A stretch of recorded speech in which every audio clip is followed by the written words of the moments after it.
variabel. Nah, di sini dibagi dua juga, ada yang statis atau overtime. Nah, yang statis Recording stopped. maaf, mungkin bisa di-record lagi.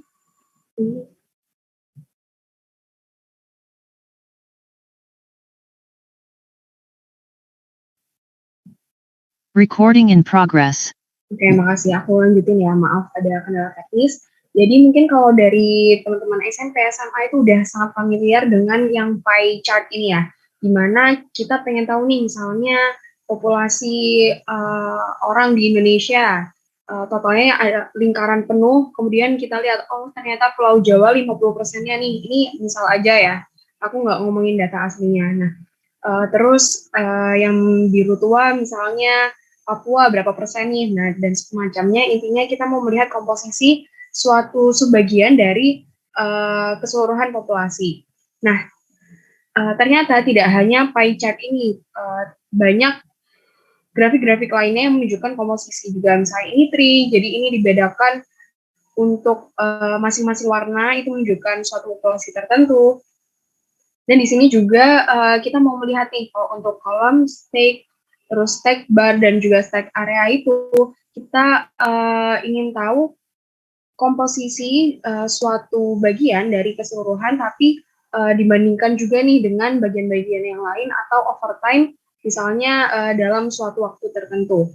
Misalnya di sini aku punya usaha, di mana waktu usaha itu kita pasti membutuhkan biaya kan, biaya dan total cost misalnya. Nah, total cost ini terdiri dari apa? Biasanya kan variabel dan fixed cost. Nah, aku misalin untuk yang total cost itu di warna biru muda, sedangkan variable cost di warna biru yang tengah ini, dan fixed cost di biru yang paling gelap. Misalnya di sini menunjukkan tahun 2020, ternyata total cost-nya segini. Kemudian total cost ini terdiri dari variable cost dan fixed cost dengan jumlah sekian, dan tahun selanjutnya 2021 mengalami kenaikan sedikit, kemudian 2022 mengalami kenaikan sedikit, dan semacamnya. Intinya komposisi ini menunjukkan bagian dari sebuah keseluruhan data. Kemudian selanjutnya adalah distribution chart. Mungkin tadi juga sudah sempat terlihat dari Raihan ataupun Ica, itu juga menunjukkan adanya misalnya histogram yang menunjukkan data kelompok dan sebagainya. Dan ini kita bisa lihat untuk distribusinya. Jadi trennya itu seperti apa sih? Atau rata-rata atau mediannya itu jumlahnya apakah memang lebih banyak daripada daripada data minimum dan data maksimumnya dan sebagainya. Kemudian di sini juga digunakan scatter, yaitu plot-plot data, dan bisa menunjukkan distribusi berdasarkan waktunya. Kita juga bisa melihat outlier dan tren dari data tersebut. Nah, kemudian yang terakhir adalah relationship chart, di mana kita ingin mengetahui hubungan antara dua atau lebih variabel. Di mana kalau dua variabel itu biasanya digunakan untuk scatter. Jadi misalnya di sini kita bisa lihat nih, oh ini ada garis lurus, sebenarnya distribusinya seperti itu, oh tapi ternyata ada yang rentangnya jauh nih dari kesamaan tersebut. Misalnya di sini nih tinggi banget, berarti bisa dikatakan outlier dan sebagainya. Mungkin kita bisa bahas di materi selanjutnya. Dan untuk 3 variabel atau lebih itu bisa dibuat bubble. Oke. Setelah kita menunjukkan grafik-grafik tadi, di tabel ini juga ada fitur yang namanya pemilihan warna, di mana ada dua macam. Yang pertama yaitu hue atau warna-warna primer atau utama ya. Jadi langsung nih jelas kelihatan antara biru, hijau, dan orange dan sebagainya, atau saturasi, di mana kita bisa mengatur terang atau gelapnya sebuah warna yang menunjukkan bagian dari data yang kita ingin tampilkan. Nah, yang pertama ini untuk hue, di mana biasanya itu bersifat kualitatif atau kategorikal. Contohnya di sini, setiap region itu diberi warna. Misalnya, orange adalah Afrika, kuning adalah Asia, dan sebagainya. Jadi, terlihat sangat jelas. Dan di dalamnya itu terdapat negara-negara yang misalnya di Asia ini ada Cina, Thailand, dan sebagainya. Kemudian untuk saturasi biasanya itu digunakan untuk hubungan yang bersifat kategorikal juga atau kuantitatif atau numerikal yang lebih sering. Misalnya kita lihat di bagian ini, kita lihat di bulan Maret itu ada perbedaan warna biru untuk masing-masing jumlahnya ya. Misalnya di 32.000 ini kan paling besar, jadi warnanya diberi paling gelap. Kemudian 14.000 di tengahnya jadi birunya lebih terang dan 8.000 lebih terang lagi dan sebagainya. Jadi kita bisa tahu nih dari gambar, dari grafik misalnya ini ya, kita bisa tahu oh ternyata yang biru gelap ini semakin besar angkanya, yang terang semakin kecil angkanya dan sebagainya.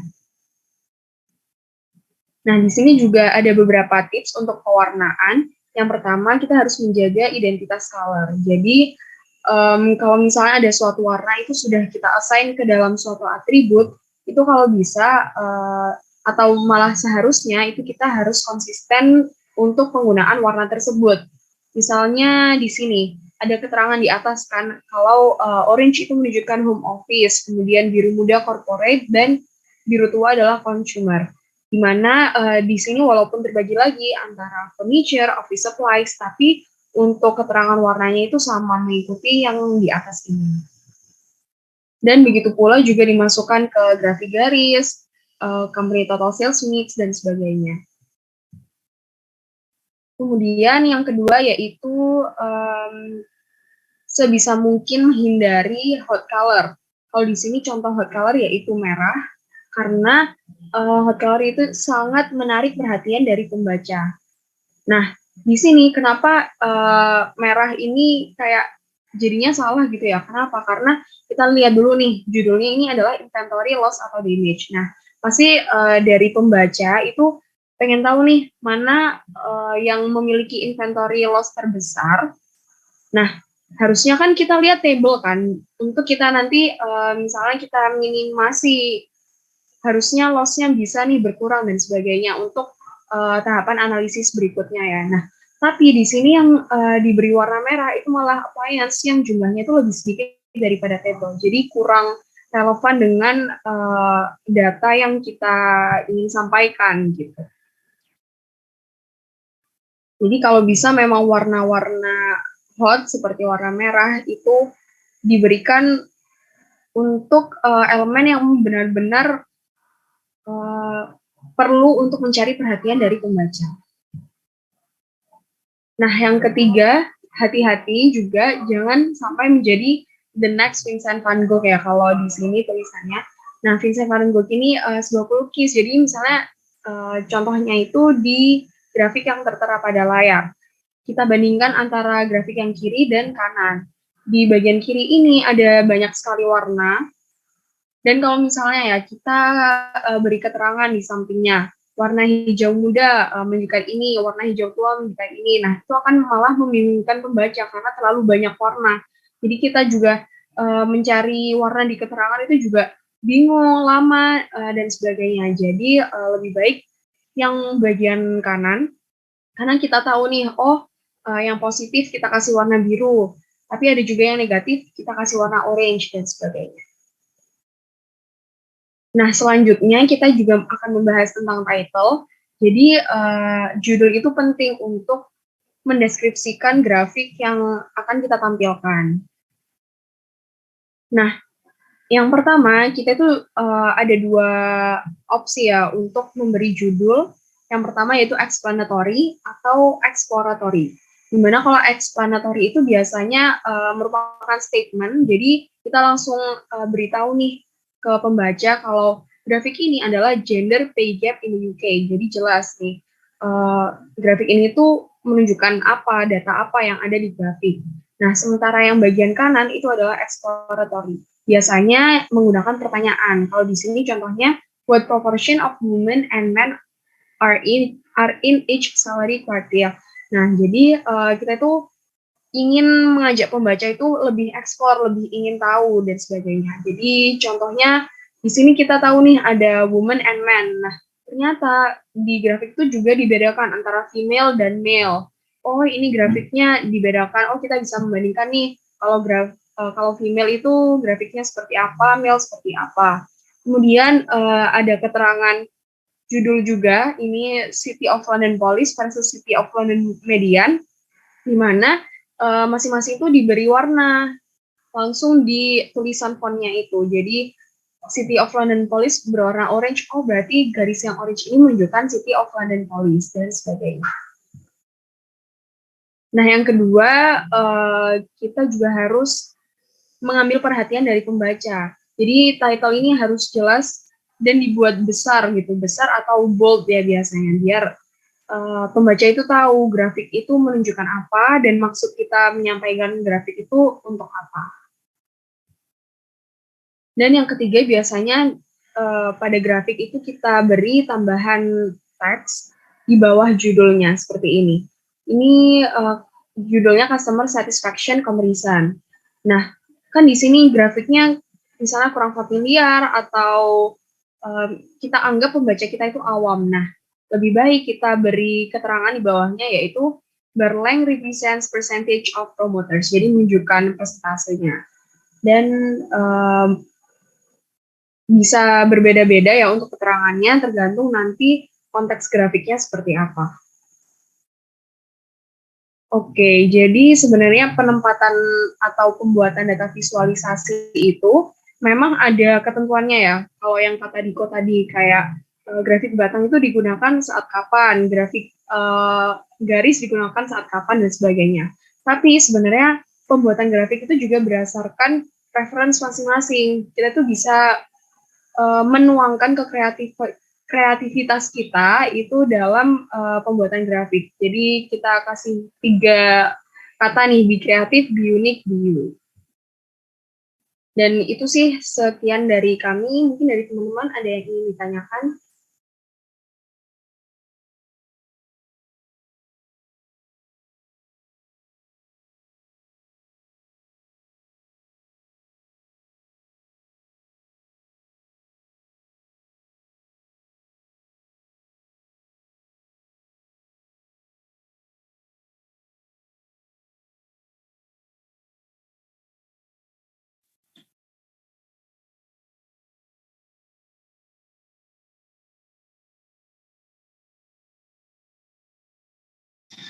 Oke, sepertinya belum ada ya. Kalau belum ada, boleh aku lanjutin dulu di penggunaan tabelnya sendiri. Nanti kalau misalkan ada pertanyaan, boleh setelah sesi ini ya. Oke, aku izin share screen. Udah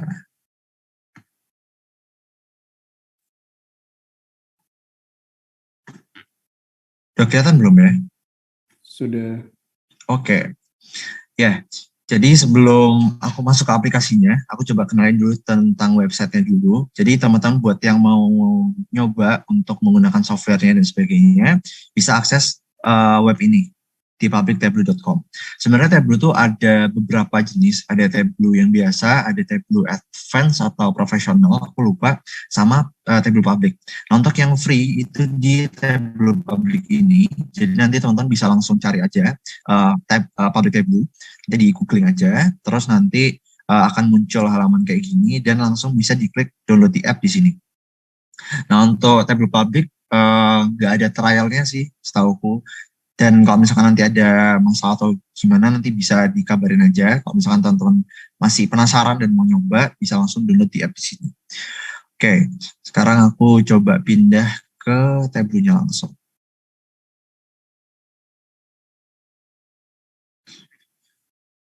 Oke, udah kelihatan ya. Nah, jadi di sini aku ambil data sederhana aja.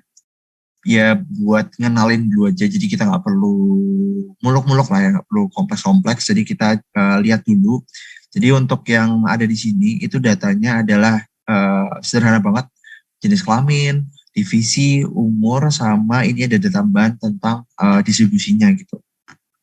Nah, oke. Nah, jadi di sini di Tableau ini pertama nanti teman-teman bakal disuruh untuk open file Excel-nya. Nanti kalau udah open file Excel-nya dan yang diterima cuma Excel workbook ya, nggak bisa CSV. CSV itu kalau teman-teman belum tahu adalah data Excel yang di-divide berdasarkan koma atau pembagi tersendiri. Nah, tapi di sini cuma bisa menerima Excel workbook. Nah, kalau udah di sini kan udah kelihatan ya data yang teman-teman pakai. Di sini udah ada jenisnya, dia termasuk apa ya istilahnya ya, string ya. Maksudnya kayak data kualitatif ataupun dia angka dan sebagainya. Nah, kalau udah nanti barulah teman-teman add new sheet itu pakai ini. Nah, di sini.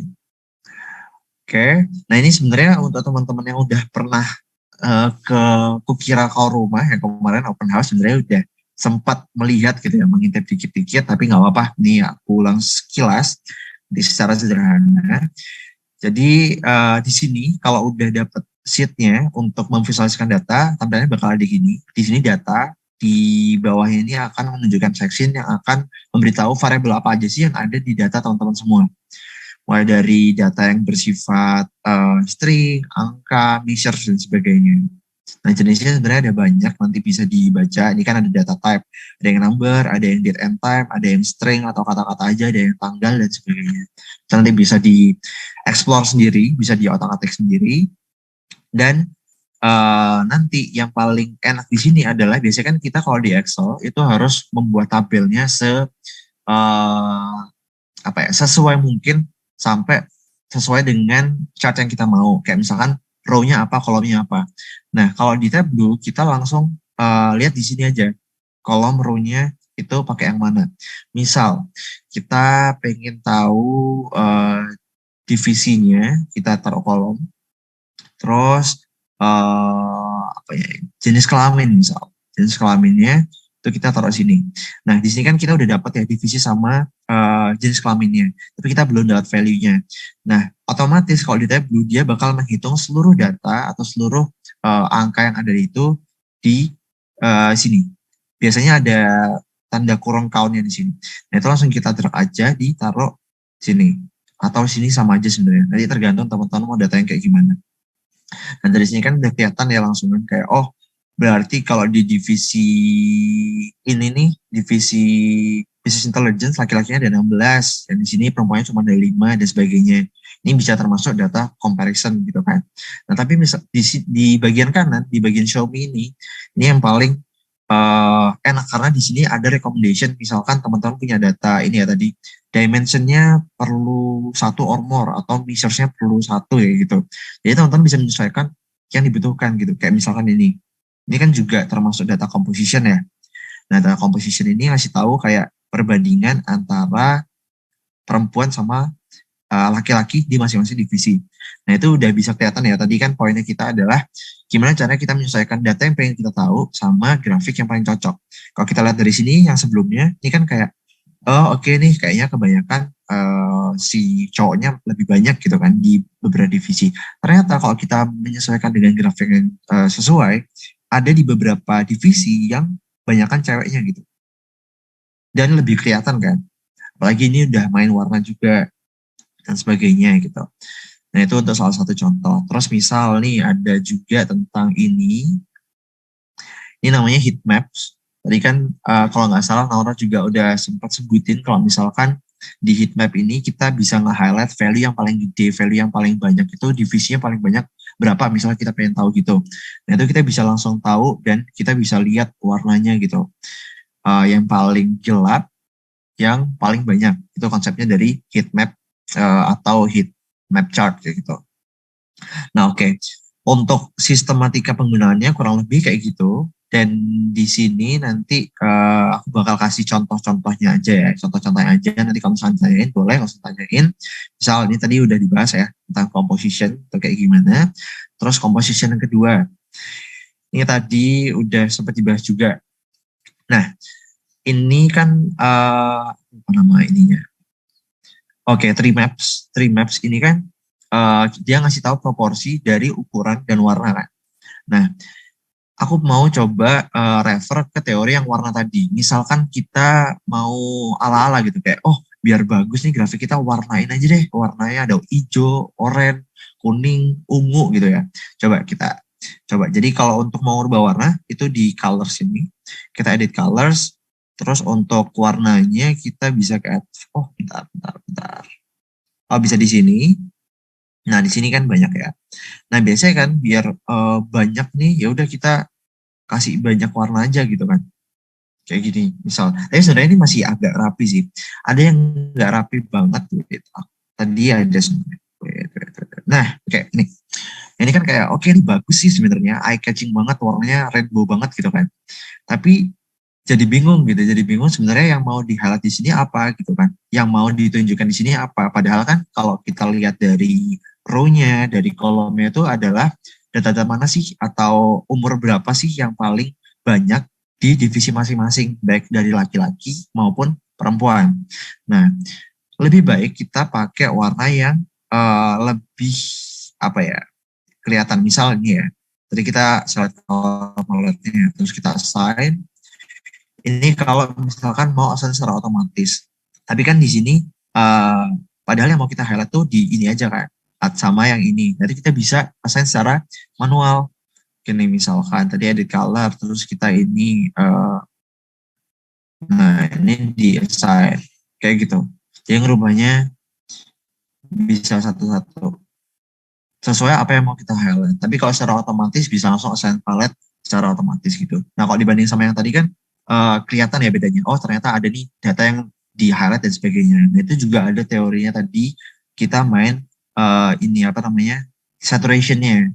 Ada kalau data yang nggak di highlight ya udah kita biarin. Sama kayak konsepnya yang tadi yaitu heat map. Wait. Ya yang heat map tadi. Jadi ya makin gelap ya makin banyak itulah data yang pengen kita highlight gitu. Tadi udah yang ini ya, tadi udah three maps, terus yang ini juga udah tahu benernya kayak gimana, ini juga udah tahu. Dan yang terakhir ini distribution. Kalau distribution tadi kurang lebih sebenarnya udah lengkap dijelasin sama Nora dan Ica. Dan untuk visualisasinya ini paling sederhana, karena kan kalau misalnya distribution dia hanya butuh satu data aja kan. Karena ini satu measure aja kan. Nah untuk membuatnya ya sama aja, itu langsung coba kita buat di sini, klik data yang mau kalian buat distribusi, terus dia bakal muncul karena dia merupakan measures, dia bakal merekomendasikan grafik ini langsung gitu. Untuk warnanya langsung terserah beda di sini. Terus misalkan nanti distribusinya pengen dirubah nih dengan grafik garis dan sebagainya karena itu menunjukkan perubahan waktu, misalnya kan nanti data teman-teman itu bisa rubah di sini juga. Di sini ada banyak, ada line, ada area, ada square dan sebagainya. Di sini bakal nunjukin persebaran data teman-teman tuh di mana gitu paling banyak. Kalau dari sini kan kelihatan ya 24 tambah 16 gitu. Nah oke sih sebenarnya kurang lebih itu ya kalau secara sederhana. Nanti teman-teman misalkan mau explore lebih atau mau nyoba install dulu dan sebagainya boleh banget. Tapi mengingatkan lagi ini bukan tuntutan juga ya untuk memakai tableau di tubes teman-teman. Misalkan stay juga nggak apa-apa. Tapi kalau misalkan teman-teman belajar hal baru, apalagi kan ini juga simple ya, karena konsep di tableau ini adalah drag and drops. Bener-bener enak kalau misalkan teman-teman mau merubah nih tadi. Oh ya udah ini kita switch aja nih row sama kolomnya. Oh bisa. Terus habis itu kita taruh sini, taruh situ, atau kita buang. Itu semudah itu gitu. Jadi ini mudah dan sekiranya teman-teman bisa mulai pakai gitu. Dan beruntung banget karena aku dulu juga baru tahu di semester genap mungkin ya. Dan kalau dari kenangan ke teman-teman, teman-teman beruntung banget gitu dan bisa dikenalin dengan software ini. Gitu mungkin. Oke, secara sekilas kurang lebih kayak gitu. Aku akan lanjut lagi ke sesi Q&A. Boleh tadi tentang teorinya dulu atau tadi tentang prakteknya di software tabletnya sendiri. Silakan teman-teman.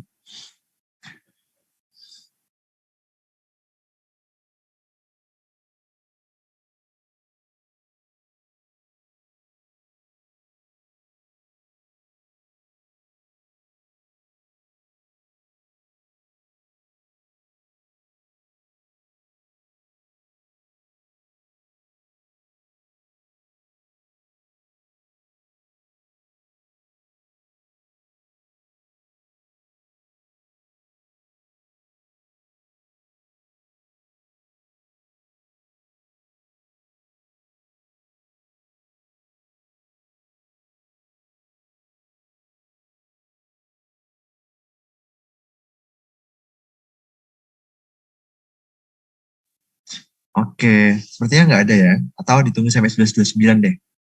Kalau misalkan nggak ada, nggak apa-apa kok. Nggak usah memaksakan. No pressure. Oke. Karena sebenarnya materi yang kedua ini lebih ringan kan ya. Kayak ya udah visualisasi aja gitu, nggak ada gimana-gimana kayak yang tadi ada uji kesakaman bla bla bla gitu. Ini lebih sederhana sih.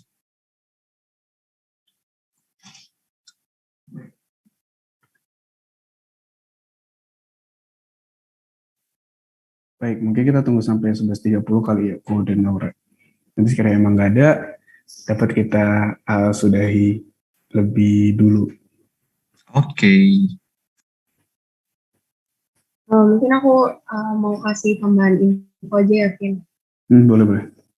Ya, jadi kan table ini salah satu opsi untuk kita visualisasi data. Tapi kata Diko tadi boleh kayak di Excel ya. Tapi kalau Excel itu menurut kami atau mungkin dari Mbak Mas dulu ya, waktu kita lagi di posisi teman-teman lagi mengerjakan tugas besar SI1, menurut Mbak Mas itu Excel tuh kayak terlalu sederhana. Nah, banyak template-template juga yang lebih menarik, itu kalian bisa cari di website juga ya. Jadi ada pembuat grafik online gitu. Biar nanti hasil tugas besar teman-teman itu juga nggak biasa-biasa aja, tapi lebih menarik. Gitu. Itu aja dari aku.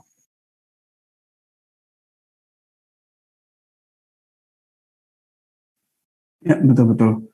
Oke, ini udah 11.30. Kira-kira dari teman-teman mungkin ada pertanyaan kah?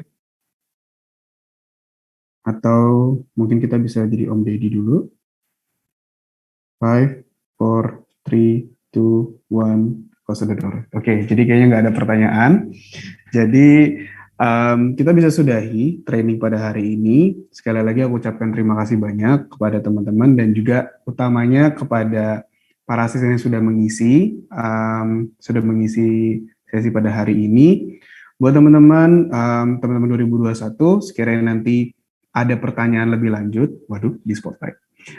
Buat ada pertanyaan lebih lanjut, itu boleh ditanyakan kepada asisten masing-masing, dan aku ingin mengingatkan atau izin mengingatkan satu hal yang paling penting, jangan lupa untuk isi objek amatan. Karena deadline-nya adalah hari Rabu pekan depan, dan sebenarnya semakin cepat kalian isi, semakin cepat kalian asistensi lewat WA aja, nggak perlu akhirnya booking jadwal Calendly, tapi lewat WA aja udah cukup. Itu ya, jadi soal teman-temanku kaget, loh kok ini ada yang nge-book Calendly ya, Vin? Ya mungkin kok kayak kurang ini deh, kayak lupa diingetin deh. Jadi lewat chat aja buat akhir asistensi gitu, objek amatannya. Selanjutnya juga semakin cepat kalian ngisi, semakin cepat kalian bisa mulai. Tentunya meskipun nanti masih ada beberapa UTS minggu depan, tapi bisa disambi. Maksudnya bisa mulai juga secara paralel lah gitu. Mungkin nggak ada kali ya, dan dapat aku cukupkan. Terima kasih semuanya sudah mau hadir di hari Minggu yang besok dan selanjutnya masih ada UTS. Sebelum benar-benar aku tutup, aku izin pimpin untuk doa, baru dimulai.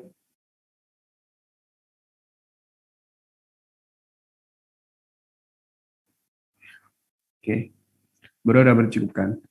Sekali lagi terima kasih banyak teman-teman asisten, teman-teman 2021 untuk hadir, karena sudah hadir pada hari Minggu ini. Semoga apa yang sudah diajarkan sama teman-teman asisten dapat berguna kepada teman-teman, gak cuma dalam pekerjaan tugas besar, tapi juga di beberapa occasion lainnya ke depannya.